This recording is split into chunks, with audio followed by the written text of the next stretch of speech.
gente boa, meus santos e minhas santas. Celebramos hoje o segundo domingo da Quaresma. Só a oração tem força para nos transfigurar. O anúncio da paixão deixa os discípulos desorientados. A tentação é interromper a caminhada e voltar para trás. A experiência da transfiguração, porém, muda a ordem das coisas e faz perceber que Jesus é o Filho de Deus a quem devem escutar e seguir. Segui-lo até Jerusalém é orientar toda a vida para a entrega total. Jesus levou consigo Pedro, João e Tiago e subiu à montanha para rezar. Quando foi a última vez que você subiu à montanha para rezar? São Paulo afirma que nós somos cidadãos do céu.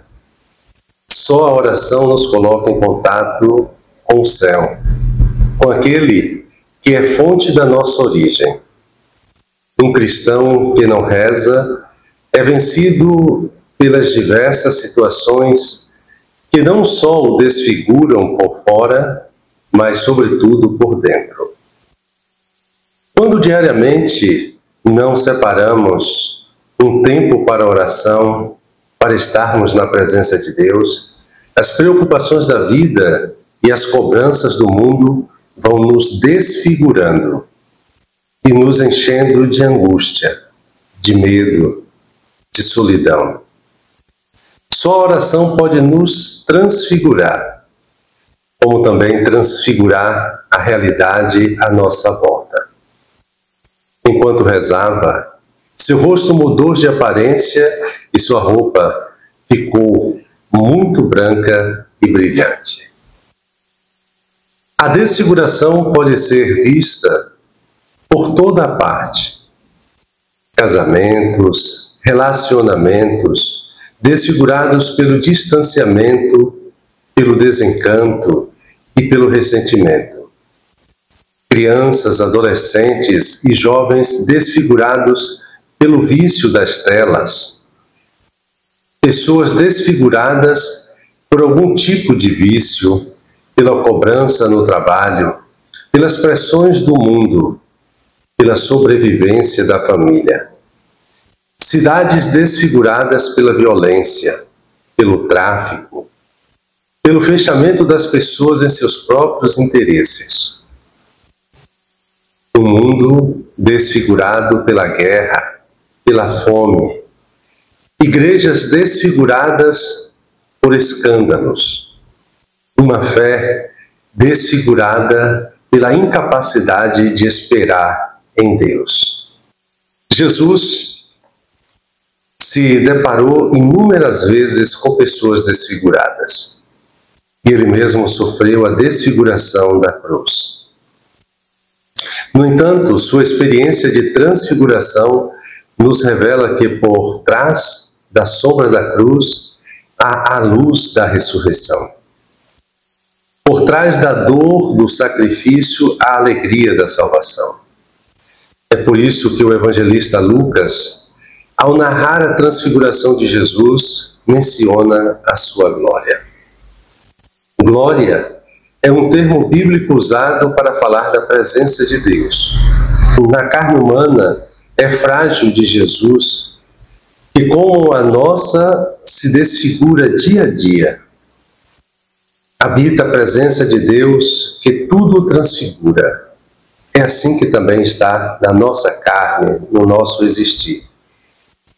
Se o passar do tempo nos traz a consciência da nossa finitude, na oração, tomamos consciência de que somos cidadãos do céu. De lá aguardamos o nosso Salvador, o Senhor Jesus Cristo. Ele transformará o nosso corpo humilhado e o tornará semelhante ao seu corpo glorioso, com poder que tem de sujeitar a si todas as coisas. Estamos no ano do Jubileu da Esperança. A esperança não decepciona, porque o amor de Deus foi derramado em nossos corações pelo Espírito Santo que nos foi dado.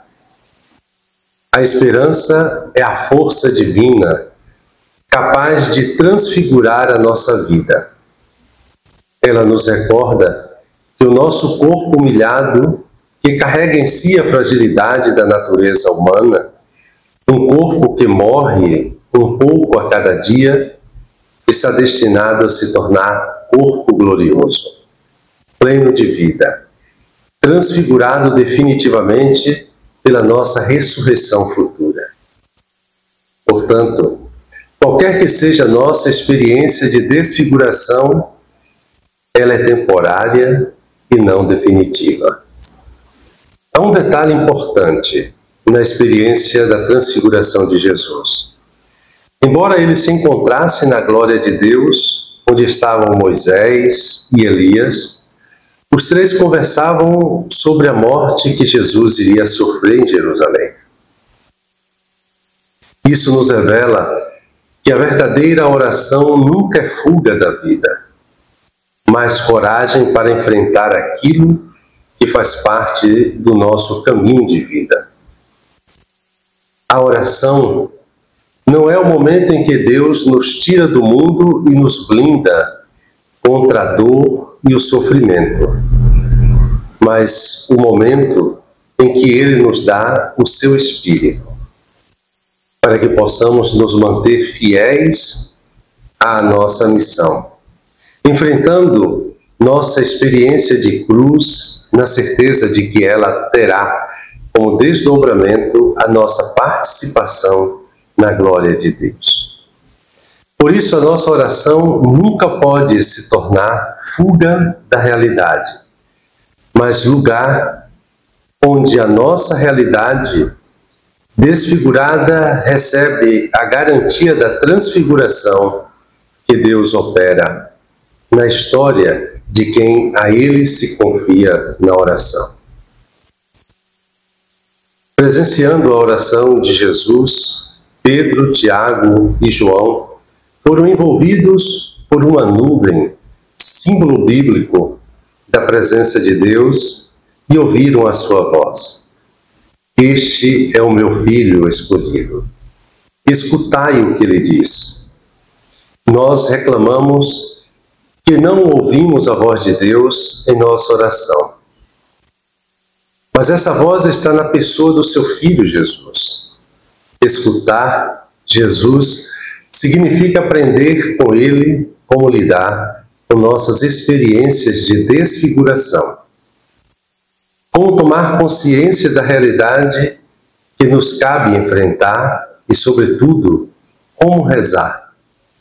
Entendendo a oração como o momento em que Deus nos conduz para fora do nosso medo, da nossa angústia, da nossa falta de fé, e alargar o horizonte da nossa compreensão, como fez com Abraão.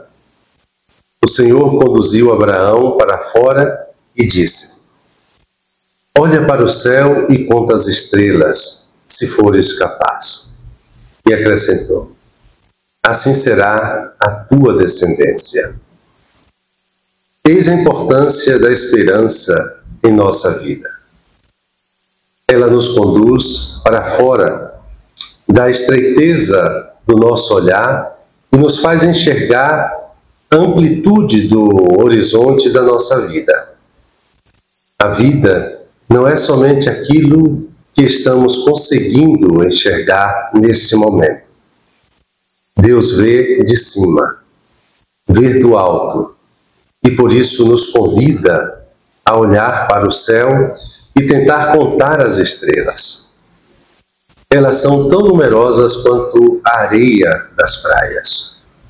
Em outras palavras, ainda que nos sintamos envelhecidos e enfraquecidos como Abraão, ainda que carreguemos em nosso corpo as marcas da morte de Jesus, estamos destinados a carregar em nosso corpo as marcas da sua vida. A campanha da fraternidade deste ano, Ecologia Integral, que quer nos conduzir para fora da indiferença quanto ao sofrimento da terra e também para fora dos desejos desordenados do consumismo e do materialismo que atentam contra os recursos da natureza. Ela nos convida a cuidar da casa comum, da casa interior e da casa de cada um de nós, seja a espiritualidade, da casa em que habitamos, a família, da casa em que passamos grande parte do nosso dia, na escola, no trabalho, da casa em que nos relacionamos nas redes sociais e também da casa comum que é a terra, pois nela tudo está interligado. Que o Senhor nos ajude a encontrar esse sentido e vivermos em harmonia. E dando continuidade a esse nosso momento de oração, me coloco na presença de Deus como de costume. Recolho-me imaginando o Monte da Transfiguração. Peço ao Senhor aquilo que quero: escutar apenas a Jesus. E peço também ao Pai para amá-lo, conhecê-lo e segui-lo no seu caminho de filho. E buscando tirar proveito, vejo, escuto e olho as pessoas. Quem são, o que fazem e o que dizem. Um santo e abençoado domingo para todos e todas.